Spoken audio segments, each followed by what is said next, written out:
Hey friends, I hope you're all doing well. I'm going into this video with no plan. I just thought I'd set up the camera, get out the old microphone.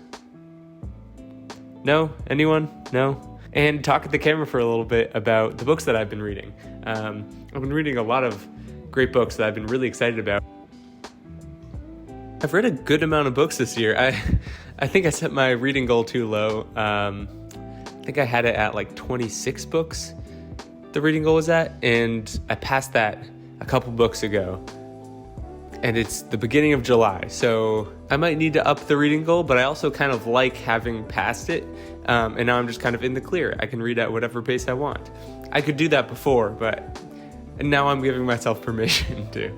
But I've been reading a good mix of material. Usually I'm like pretty heavy on the sci-fi and fantasy side of things, which I still am, but I've been sort of mixing in others, especially with audiobooks. I've read, let's see, I'm gonna pull up Storygraph. If you would like to see my Storygraph, follow the master link in the description. Yeah, okay, so far I've listened to 6 nonfiction audiobooks, and I'm working on reading a 7th. I just love listening to nonfiction. I have a really hard time reading nonfiction for some reason. I feel like it's oftentimes very exploratory and isn't, there's not usually a plot to it. Yeah, listening to it is very, very helpful for me. A couple highlights here. The first one I listened to is Humankind, A Hopeful History by Rutger Bregman. So this one was just like such a feel-good nonfiction, which I feel like isn't always the case. There's so many important topics to learn about, and a lot of them can be very, very serious. And Humankind kind of contextualizes all the really heavy stuff in terms of humans being naturally good. And that is such a refreshing take on everything. And it was just an absolute joy to listen to. That was the first one I listened to, and yeah, just really kind of set me on this kick. A bold, provocative argument that our innate goodness and cooperation have been the greatest factors in humanity's success. That encapsulates almost all of the book. If you need a fresh outlook on life, on humanity, check this out. The next one that I listened to was The Will to Change, Men, Masculinity, and Love by Bell Hooks. So Bell Hooks, my girlfriend recommended to me. She had read a few of her books in classes over the years and thought I would really like her work, and I do. Bell Hooks is a feminist theorist and cultural critic, which those subjects can at times get really heavy, especially when we're talking about like patriarchy and oppression and all these very intense things. It's not always the most fun thing to listen to.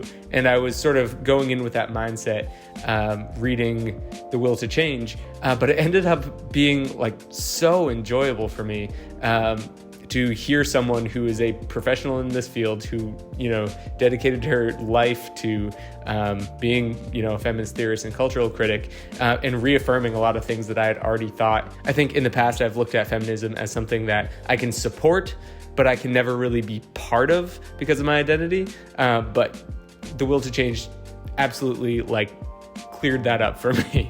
And I cannot tell you how much of a relief it is to sort of get more into this and actually understand a lot of the aspects of feminism that I just didn't even scratch the surface of before. I was skeptical about how much Bell Hooks could tell me about my own experience. Turns out a lot. If you're a guy who's ever wondered about feminism or a woman who's interested in learning more about men, this is a fantastic book for that. Could not recommend it enough. Actually, skipping forward a little bit, I also read Feminism Is For Everybody by Bell Hooks. That was also an audiobook. Feminism Is For Everybody is like great intro to Bell Hooks' work and feminism as a whole.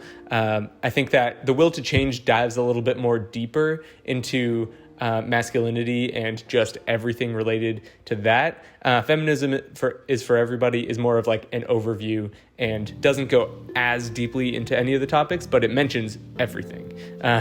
So either of those are such great entry points for feminist theory, in my opinion. I haven't read much outside of Bell Hooks yet, but that's something that, because of these books, I really do want to do. Bell Hooks as well is known for just being a super accessible writer. If you've never read any theory before, don't even worry. It's super plain and simple, very well written, intuitive and easy to understand. So if you're concerned about that, give it a shot, see if you like it. but she's known for her accessibility. I also read Cultish, The Language of Fanaticism by Amanda Montell. I liked it a lot. It was definitely, I think, I was more into it for the entertainment aspect of just like hearing about the topics that are covered. Montell coins the term cultish to describe language that is used in culty, quote unquote, settings. So cultish isn't necessarily reserved for actual cults, but it could apply to many things that operate in similar ways.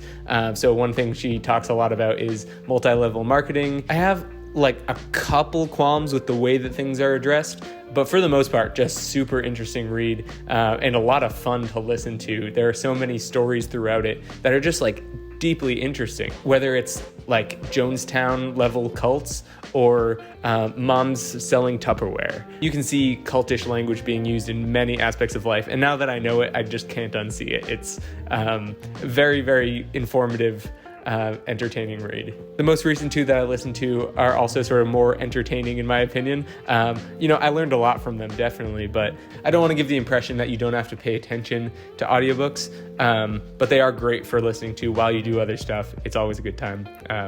So I listened to On Trails and Exploration by Robert Moore. If you ever wanted to know anything about any type of trail, listen to this.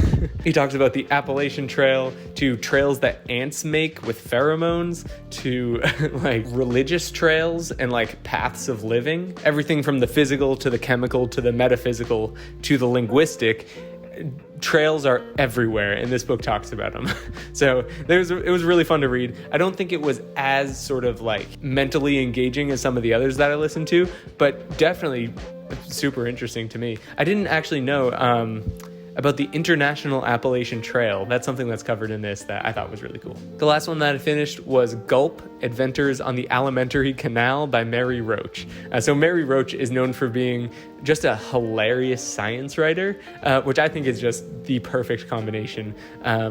I really like podcasts like Ologies with Ali Ward. I like watching Hank Green videos. I feel like those are science communicators that do a great job of making stuff engaging and funny and just interesting for its own sake. And Mary Roach does a really good job with that as well. So Gulp covers just every process from the mouth to the... Can I say that? I don't even know. And I now know way more than I ever thought I needed to about every part of that process. So there are parts where it's a little bit squeamish, but for the most part, it's just so interesting and also a very entertaining one. And then the book that I'm currently listening to is Ain't I a Woman by Bell Hooks. Just a great piece of feminist theory about intersectionality. As you may or may not know already, the feminist movement has a history of at times excluding women of color, and Bell Hooks talks a lot about that and sort of how that happens and why that continues. And it's just very, very interesting. I haven't finished it yet, but really solid work by Bell Hooks. So if you have any inclination of checking out some nonfiction audiobooks, definitely do. I found most of these books through my library's audiobook catalog on Libby. If you don't know what Libby is, get on it. They're not a sponsor or anything. I just love Libby so much. You can get pretty much any book that your library has, as long as it's an ebook, for free, just like you would from the library. So no reason not to, in my opinion.